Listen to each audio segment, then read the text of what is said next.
عاشقيدا وعني قاكيدا لو ديغي تمحيدا إركيو سيدا في أرحبي. السلام عليكم ورحمة الله وبركاته. كلنتي وعنا وناكسن مركلي فيديو عصب جنن كاد نجلس سعتان وحباب فامل أنا ومسين سولو هذا مال وناكسن هبي وناكسن صباح وناكسن دور وناكسن عصر وناكسن كل شيء وناكسن أصحابتك عصب سولو هذا أصحابتك رجوك سكال سولو هذا لما أنتي مسود هذا لما أنتي موجودة جالها أيوة مركلي قصة بروفيل جنن كده كويس سبسكرايب نوصل لايك شير كمان صاحبة لو دقيقة ما صنتها سبسكرايب تكون سريع نو لايك جري نو شير جري لما أنتي وما سنتهين لما أنتي نحاول بالله هاي أيضاً جعلها إن شاء الله حنوضع قصة مركز يميل كستب وجاء قف كستب إسلام ما جحنو السنين اللي لها عفمات تام نوصية وأسكو صلابني وحوالي كذا مشغولة ما وحي رويده وهي رحنو السنة الحمد لله هذا أيضاً صلابتي مركواي كان أمزوي تمد قصة أيضاً وعيدين وضوها كان عاد ذلك مريكان كقصة قبل كان نيويورك هلا غير نيويورك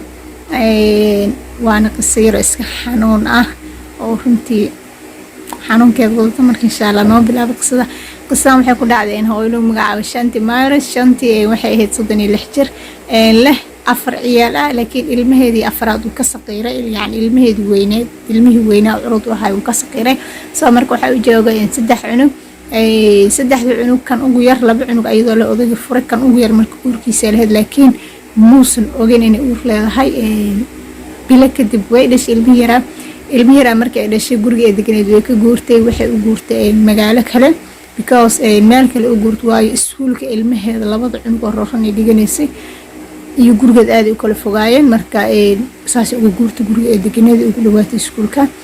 waxa dhacday in meesha ay isku barteen ilmihii iskuulka ay geesay isku barteen wiil kale oo ka soo jeeda dalka Ghana oo asagana ee Mareykanka ku cusbay markaas qisada waxay dhacday 17kii ay dhacday markii wiilka xilligaas is baranayaan wuxuu joogay dalka 2 sano kaamil uu joogay waxa dhacday markii wiilkiis barteen wiilkii isku soo dhawaadeen markaas uu imaan jiray markaas ilmeedu soo kixin jiray wiilkii ayada iska heleen marka ayadoo 36 jir wiilkana waa 20 jir meesha isaga heleen iska barteen barasho dheer kadib waxay damceen inay isu guursadaan marka wiilkan idin sheego wiilkan yani markuu dalka soo galay Mareykanka dhanka wuxuu ka soo galay Mexico marka wuxuu la shaqeynaa intuusan Mareykanka soo galin ka hor yani nimanka shaqeeya drugska oo soo gali dalka Mareykanka dhoomish ku soo gali la shaqeynaa marka uu yani gabadhan isbarna waxa mar uu dhuumanayo uu si rabin yani dadka inay is arkaan ama la arko waxa soo isbarteen markay bilooyin wada socdeen waxa dhacday yani wiilkii iyo gabadha wada socdeen oo guriga uu ka tirsan guriga imaana cunadiiska cunaayo just oo guriga yani uu yahay qof ku xisaabsan waxa dhacday in maalintii dambe ay arkeen qolo kamid ah gaangiskii waliba markii arkeen in yani ninkan inta uu joogo ay ka soo ag dhawaadeen asigana isla xaafadda ay degan ay la soo dageen markastan ay dareemeen yani ninkan inay cidaan ay wax isku yihiin maalintii dambe ilmihii yaraa ee gabadha dhasho iskuulka dhiganay waa waxa ku jiro wiilkoodii 10 jir iyo gabar 5 jir ah way qabteen waxay yiraahdeen muxuu idin yahay qofkaas aabihii miya walaalkii miya muxuu idin yahay waxay ku yiraahdeen waa yani adeer amal ay dhaheen hooyadeen saaxiib leeyahay marka waxayna tiri adeerkii waay saas daraadeed marka wax kale nooma ahan hadda dhawaan isbaranay ku yiraahdeen ilmihii okay bay yiraahdeen nimankii waxay sii wadeen dabagalkii baaritaankii sii wadeen ninka wuxuu bilaabay markii in lacag level ah sii gabadhii oo wax kasto ka dhinaad uu yiraahdo qabso uusan muran iyo dood uusan galinin waxa dhacday in maalin la soo weeraray guriga ayadoo joogan ay niman u soo galeen kadib ay khaylisay booliska ay wactay nimanka meesha ka baxsadeen laakiin marka ugu dambeysay nimanka saan waxay sameeyeen wax aad waxa dhacday sanadkii dhamaadkii 17kii bilowgii 18 iyo dhamaadkii 17 waxa dhacday yani in nimankii hadana mar labaad ay soo weerareen guriga markaan ay soo weerareen marka waxa waaye